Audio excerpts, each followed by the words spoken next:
Irashaimase. Hello and welcome to Fataris' Kitchen. I'm your host, Chef Fataris. It's time once again for Shoot 'em Up Saturday, and on the menu this week we have VARYZNEX. What kind of taste will it have? Let's get cooking and find out. From developer Zakachi, VARYZNEX released for the PC in January of 2025. Easily one of my most anticipated titles of the year, Zakistar Z from the same developer was one of my favorite shoot 'em ups of 2024, and after having played the demo for VARYZNEX, I couldn't wait to get my hands on more, and the full game definitely does not disappoint. This is a great 16-bit classics-inspired horizontal scroller, so if you're looking for that kind of action, look no further. There's a demo available on Steam, but even with that aside, it has such a great price point, I could easily recommend a sight unseen if you're a fan of those styles of games. One thing that is a bit disappointing, I don't think a console release is likely, so the PC will be the only area you can experience this title. However, one thing to note, it does play great on a Steam Deck. And with all that said, we find ourselves at the main menu. So here you select your difficulty selection between normal or hard. In addition to that, after you've cleared the stages, you'll have all the stages available to play from this menu. There's also a music room which you unlock after completing the game, and the game does have an awesome soundtrack, so that's definitely a plus. Starting the game, we're taken to this launch sequence, which, if you've watched my channel for a while, you know I love a good launch sequence, and this is definitely one that I enjoy.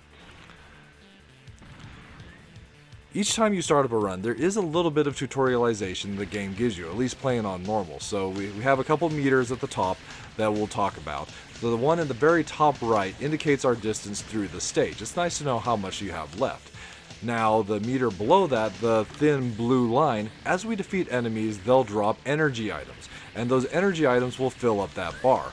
One thing to note, the faster you collect that energy after defeating an enemy, the farther that you'll move up that meter. What does that meter do? It does two things for us. So first off, it acts as our shield energy. So should we take a hit, then it'll subtract from that meter. However, we can also use that to activate our hyper, which is this awesome, powerful beam that does a couple things. First, it gives us some serious score bonuses throughout the course of our gameplay. In addition to that, we also have our bits that we have around the ship blocking enemy shots, and we can also build up the meter a second time, which will fill up as a yellow line, and that will allow us to activate a double hyper, which is an even more powerful attack that will let you super build up your score. So when mentioned the bits, that's another really big part of our offense. So we have these two bits around the ship that we can put in three positions around us. So we can have them forward facing, augmenting our firepower going forward. We can also move them to rear facing to take care of enemies that are coming from behind, and we can also have them attack up and down. And there's a couple different ways you can set the controls in the settings for that particular movement, so you'll want to look at that so you can choose which style works best for you. So there are a couple nice accessibility options in the course of the gameplay. So there is an option to turn on walls, so it will go and show you what will potentially damage you if you actually run into it. So we kind of saw that there with the rock walls that we were behind, or rather above.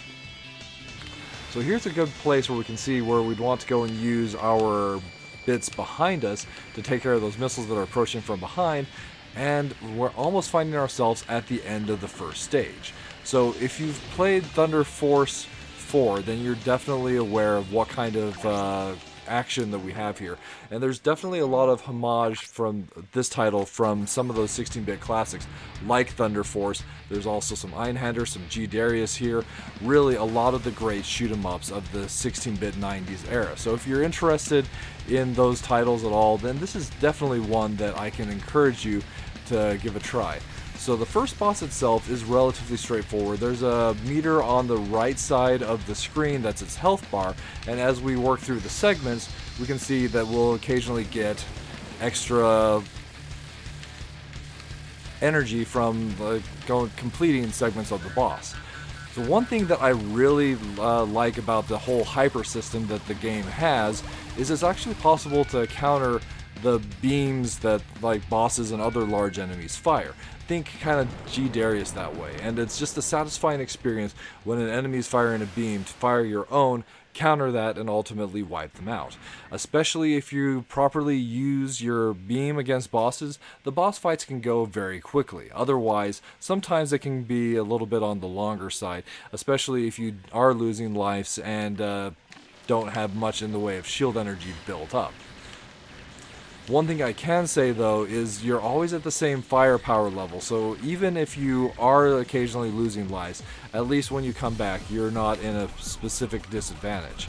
So now this stage here is definitely reminiscent of some other stages that were flying over cities, fighting like flying police cars and other enemies, so I definitely appreciate the homage that's here.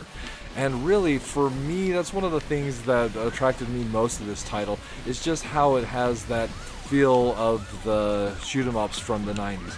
The developer did an excellent job of capturing that here, and if you like those kind of games, and also this like fun, super pixely graphic style, then this is one that's an easy recommend. It's just a really fun shoot 'em up to play with a great rocking soundtrack. It does a great job of keeping the action going. I really like the various mechanics that it has with this whole beam mechanic and the scoring options that are available for that. Being able to go through a hyper and then to a double hyper. All of the gameplay we have here makes this one an easy recommend from the shelf.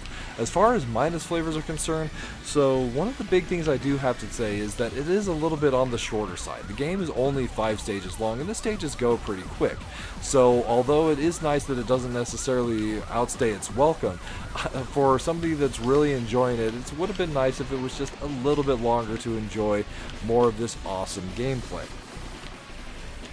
Then some of the visual effects that they do choose to go and use, while awesome and great to go and see from a visual spectacle, sometimes it does feel like they're just a little bit overdone and can be a bit distracting. So for the purpose of this video, I do have some of those turned down to minimum, but as you can see here, it is still quite a bit to look at from a visual standpoint.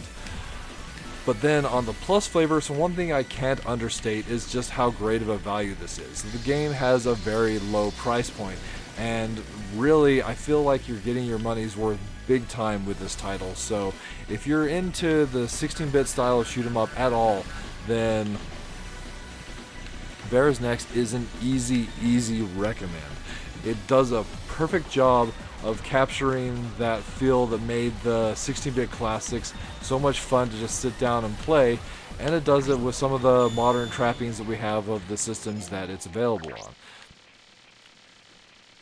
So there you have it, VARYZNEX served up for your enjoyment. An easy recommend from the chef. And with that, we find ourselves at the end of this week's episode of Shoot 'em Up Saturday. As always, we want to thank you so much for joining us this week. I want to say I hope you have a wonderful week yourself, and we look forward to seeing you again next time.